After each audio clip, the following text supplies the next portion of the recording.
Welcome back to the Artie Lange Show. That's right, pre-Super Bowl fun coming up next week. That sounds like there could be an arrest. Are you going down to the Super Bowl, Ben? Do you have any reason to be... Absolutely not. I have no reason to be there. No tickets to the game. Yeah. Not trying to get arrested with you guys. I'm good. We're going to have a fun time. Now, speaking of fun, look who's sitting to my immediate left. Jamie Lee, the great comedian. Jamie, how are you? Oh, I'm so good. Yeah. Thank you. I'll take that applause. Thank you. You really are a cute kid, if I might say. Oh, I like that you just called me a kid, too. That makes me if feel... I may get kind of Sandusky on you, you're a cute kid.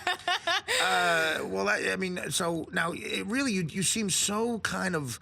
I don't know, yeah, like kind of too adorable to be in this stand-up comedy. When I think of stand-up comedy, I think of, again, like doing the road with that guy over there. You're like, why don't you have a beard?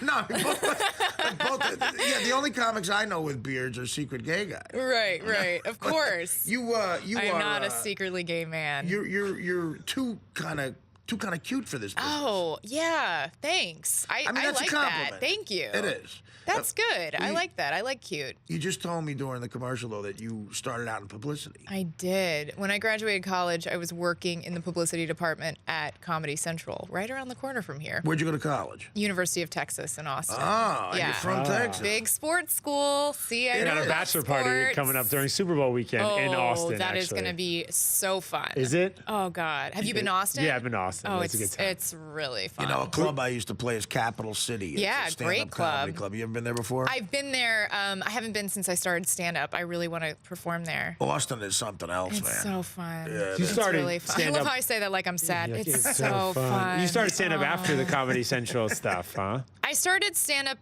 about a year into working at Comedy Central. I was actually, I was publicizing stand-up for the network. Like I was working on like the half hours and the hours and writing press releases for it. And you said you wrote a press release for my special, Jack and Coke. Yeah, now, yeah. I always want that had to be a hard job for people because my material is very offensive. What were some of the media outlets that decided to cover? I mean, you know, it's publicizing stand-up in general was like it was its own thing. Like there were different publicists on like the Colbert Report and South Park, you know, but then they gave all the stand-up to like one person. They're like, try it, like try to get the word out. Right. And it's not easy to get people to write about stand-up. Like you'll get blurbs, but it was never like.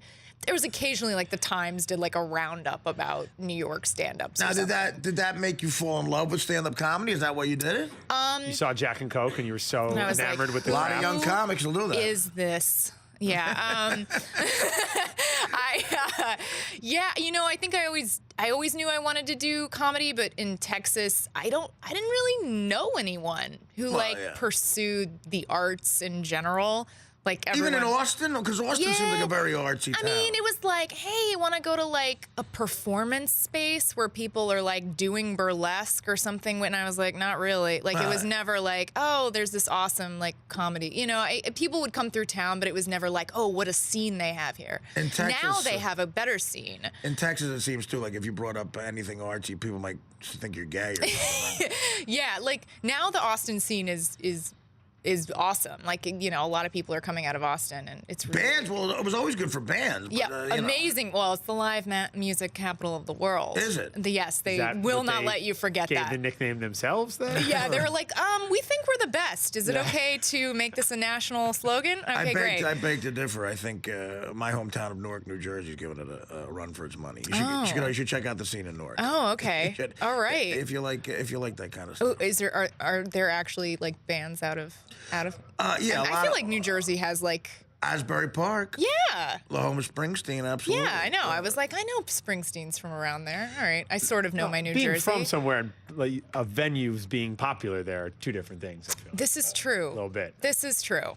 Now, Good point. Are you on the road quite a bit? I'm starting to be. Yeah. Now, what's that like? Well, my first brush with the road was mostly doing colleges, and a few bigger state schools that, you know, had like a good turnout, but then some of them it was like, oh, you're performing at noon in a lunchroom. Right. I've done that before. Tuesday. Do you want to hang out afterwards, or you just want to get the hell out of town? I kind of like going home like right after a show. Really? See, when I was really Artie, when you were doing college stand-up, you would hang out I feel a like little you would bit. be the best person. Like, oh my, would have In loved to. in the early days, I Yeah.